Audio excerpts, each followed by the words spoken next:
السلام علیکم فرینڈز، کیسے ہیں آپ سب لوگ؟ امید کرتی ہوں خیریت سے ہوں گے۔ آج میں آپ لوگوں کے ساتھ اپنی خوشی شیئر کرنے جا رہی ہوں۔ ہر مسلمان کے لیے یہ بہت خوشی کا موقع ہوتا ہے جب اللہ تعالیٰ اسے قربانی کی استطاعت دیتے ہیں۔ الحمدللہ اس سال بھی ہمارا قربانی کا جانور اللہ تعالیٰ کے کرم سے آ گیا ہے۔ اور واللہ آپ لوگوں کے ساتھ شیئر کرنے کا مقصد دکھاوا نہیں ہے، صرف یہی کہ میں اپنی خوشی آپ لوگوں کے ساتھ شیئر کرنا چاہ رہی ہوں۔ ویسے ہماری قربانی کا جانور 3 دن پہلے آ گیا تھا، مگر مصروفیت کی وجہ سے میں ویڈیو کو اپلوڈ نہیں کر سکی۔ اور تقریباً 11:15 بجے میرے ہسبینڈ اور یہ لوگ سب لینے کے لیے گئے تھے، اور 12:30 بجے ماشاءاللہ سے آ گیا تھا۔ اور یہ میں نے پھر صبح اس کی ویڈیو بنائی تھی کیونکہ رات کو پھر میں نیچے نہیں گئی تھی۔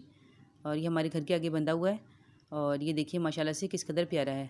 قربانی کے جانور تو ویسے بھی سارے ہی ماشاءاللہ بہت پیارے ہوتے ہیں، بس خوشی اس بات کی ہے کہ اللہ تعالیٰ نے اس مہنگائی کے دور میں بھی ہمیں قربانی کی استطاعت دی ہے۔ اور جو لوگ قربانی نہیں کر سکے یا اللہ تعالیٰ نے جن کو استطاعت نہیں دی، اللہ تعالیٰ میری دعا ہے کہ ان سب کو بھی استطاعت دے، کیونکہ یہ تو بچوں اور بڑوں سبھی کی خوشی ہوتی ہے۔ اسی طرح ہمارے گھر میں ماشاءاللہ سے قربانی کا جانور یہ میرے جیٹ کا بیٹا ہے، وہی سنبھالتا ہے۔ ماشاءاللہ سے دن رات جاگتا ہے اس کے ساتھ، اور اس کی خدمت کرتا ہے، اور اس کو پیار کرتا ہے، اس کو نہلاتا ہے، اور بہت خیال رکھتا ہے، اور اس کا ثواب بھی بہت ہے۔ اسی طرح یہ میرے بچے بھی ہیں، یہ بھی ساتھ ہی لگے رہتے ہیں، اور یہ بھی صبح شام گائے کے ساتھ ہی ہوتے ہیں، اور اس کو کھانا کھلانا، اس کو سیر کروانا، اور اسی طرح ان کا دن گزر جاتا ہے۔ اور بلکہ کبھی کبھی تو اس کو اتنا کھلا دیتے ہیں کہ لاسٹ ٹائم ہماری گائے کا پیٹ بھی خراب ہو گیا تھا بیچاری کا۔ اور بچے ہیں، شوق ہوتا ہے ان کو کھلانے کا، لیکن آپ کے گھر میں بھی اگر ایسے بچے ہوں تو یہی میں کہوں گی، خیال رکھیے گا۔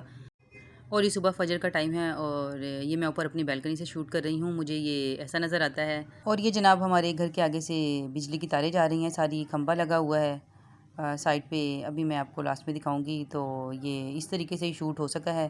اور اب یہ شام کی ویڈیو ہے، شام کے تقریباً 6 بج گئے ہیں، اور یہ میں نے لاسٹ شوٹ کیا ہے۔ اس کے بعد اب میں ویڈیو اپلوڈ کر دوں گی، اور پھر خیر سے یہ ایک رات کا مہمان ہے، تو دعا تو یہی ہے کہ اللہ تعالیٰ آپ کی اور ہماری سب کی قربانی قبول کرے۔ اور جاتے جاتے آپ لوگوں کو ایک میسیج دیتی چلوں کہ اپنے اس قربانی کے جانور میں اپنے دوستوں کا، قریب رشتہ داروں کا اور سب کا بہت خیال رکھیے گا، اور اسی طریقے سے تقسیم کیجیے گا جیسے کہ اللہ تعالیٰ نے مقرر کیا ہے۔ اور سفید پوش لوگوں کو بالکل بھی مت بھولیے گا، یا وہ لوگ جن کے گھر قربانی نہیں ہوتی۔ اور قربانی کا اصل مقصد بھی ساروں قربانی ہی ہے، تو اللہ تعالیٰ آپ کی اور میری سب کی قربانی قبول کرے۔ اور اسی دعا کے ساتھ آپ سب لوگوں کو چاند رات مبارک اور ایڈوانس عید مبارک۔ اللہ حافظ۔